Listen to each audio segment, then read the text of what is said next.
Indonesia merupakan negara besar dan kepulauan. Karenanya tak heran jumlah penduduknya banyak dan tersebar. Bahkan tak cuma tersebar di dalam negeri, warga Indonesia juga banyak yang merantau hingga ke luar negeri. Kementerian Luar Negeri menggelar konferensi Diaspora Indonesia tahun 2012. Tercatat ada 26 negara sebagai lokasi perantauan. Mereka berkarir di berbagai sektor, baik dari wirausaha hingga politik.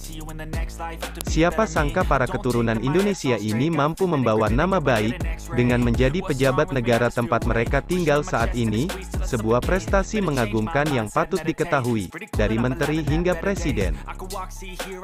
Berikut orang keturunan Indonesia yang sukses berpolitik di luar negeri.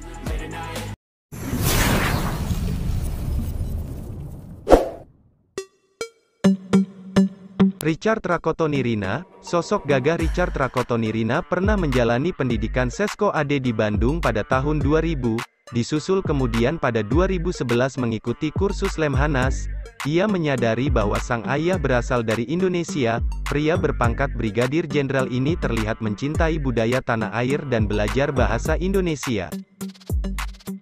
Richard sempat menjabat sebagai Gubernur Akademi Militer Madagaskar. Kedekatan negara kepulauan di sisi timur benua Afrika itu sudah berlangsung sejak abad ke-7.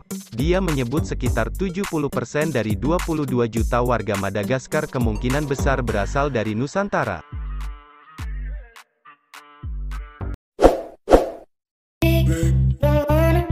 Raymond Sapun. Nama Raymond Sapun menjadi perbincangan publik sejak dirinya menjadi kandidat Presiden Suriname tahun 2015, sebuah negara yang memang dari dulu terkenal banyak warga negara Indonesia menetap. Ia merupakan generasi kedua imigran asal Jawa. Sekitar abad 20, keluarganya dikirim oleh kolonial Belanda menggarap perkebunan di Suriname. Pria yang akrab disapa Sapun, termasuk politikus kawakan di negara wilayah pantai utara Amerika Selatan ini. Ia mengawali karir sebagai pengacara, lalu bergabung ke Partai Demokrasi Nasional (NDP) kurun waktu sebentar. Kemudian ia berpindah masuk ke Partai Pendawa V, yang banyak mengincar suara pemilih etnis Jawa. Berkat sepak terjang di partai, ia sempat menjadi penasehat hukum Departemen Perencanaan Pembangunan Suriname pada 1996.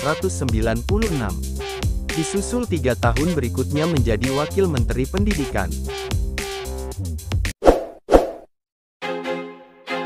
Ahmad Zamidi. Pejabat di luar negeri berdarah Indonesia berikutnya ialah Ahmad Zahid Hamidi. Ia termasuk tokoh politik senior Partai Barisan Nasional UMNO, Malaysia, sekaligus Menteri Dalam Negeri. Kakeknya berasal dari Kulon Progo, Yogyakarta. Sedangkan sang nenek, warga asli Ponorogo, Jawa Timur. Keluarga Zahid pindah ke negeri jiran setelah sang kakek merantau pada tahun 1932. Lahir dan tumbuh di sana, tak membuat Zahid melupakan asal-usulnya. Sebenarnya cukup banyak warga keturunan Indonesia yang berkarir di pemerintahan dan menjadi pejabat di Malaysia, katanya seperti dikutip Astro Awani, tanggal 2 September tahun 2013. Saya juga bisa berbahasa Jawa, ungkap Zahid saat ramah tamah dengan Sri Sultan Hamengkubuwono ke-10 pada Maret tahun 2013 lalu.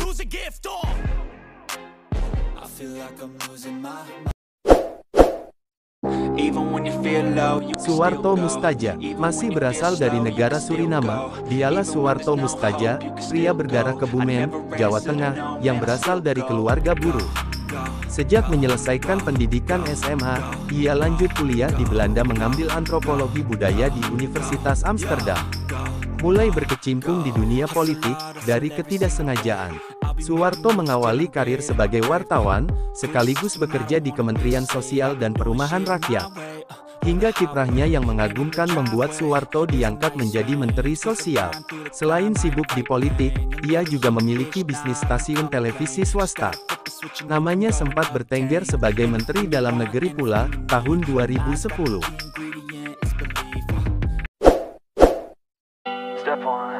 Yusof Ishak, sosok paling luar biasa dengan jabatan tertinggi di negeri Singapura, dialah Yusof Ishak. Dia adalah presiden pertama negeri, Kota Singa, itu, yang terpilih pada tanggal 9 Agustus tahun 1965. Yusof memiliki ayah yang berasal dari Minangkabau. Semasa muda ayahnya merantau ke negara bagian Perak, Malaysia. Kala itu Yusof juga aktif dalam Liga Nasional Federasi Malaya yang memperjuangkan kemerdekaan dari Inggris. Perjuangannya berhasil pada 1959. Sesuai kesepakatan politik dengan para politikus pribumi lain, Yusof diberi tugas menjadi Presiden Singapura. Sayangnya, Partai Aksi Rakyat pimpinan Lee Kuan Yew merasa Kuala Lumpur lebih mengutamakan warga etnis Melayu.